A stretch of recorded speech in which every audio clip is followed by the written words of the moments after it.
இப்போ தமிழ்நாட்டில் இருக்கிறாக மூத்த உலமாக்கள் 2 பேர், அல்ஹம்துலில்லாஹ், ஷேக் அனிசுர் ரஹ்மான் ஹஃபிதஹுல்லா, ஷேக் எஸ் கமாலுத்தீன் ஹஃபிதஹுல்லா. 2 பேரும் ஒரே மேடையில். அவர் அஹ்லே ஹதீஸ், இவர் ஜாக். 2 பேரும் மூத்தவர்கள். என்ன முரண்பாடு? அது ஜாக்குடைய பணிகளை செய்யும், அஹ்லே ஹதீஸுடைய பணிகளை செய்யும். ஏனைய நிறைய தாயிகள், ஷேக் முஃப்தி தனியாக தாருல் ஹுதா என்று ஒரு நிறுவனத்தை வைத்து தாவா செய்கிறார்கள்.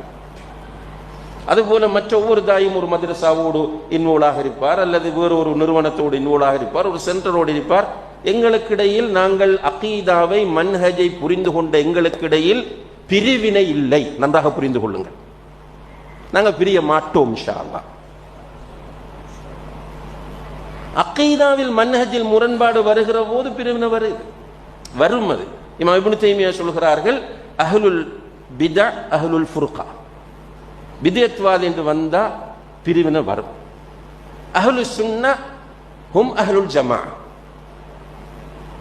சுன்னாவை பின்பற்றக்கூடியவராக இருந்தால் அவங்க ஒற்றுமையாக தான் இருப்பாங்க. பொதுமக்கள் நீங்கள் நன்றாக புரிந்து கொள்ள வேண்டும். சில மசாலாக்களை நாங்கள் காரசாரமாக பேசுவோம். பேசுறதை வைத்துக் கொண்டு நீங்கள் அதை அகீதா என்று எடுக்கக்கூடாது. நீங்க கேளுங்க, எங்கள்கிட்ட வந்து நீங்களாக முடிவெடுத்து நீங்களும் அதே வேகத்தில் பேச வேண்டும்.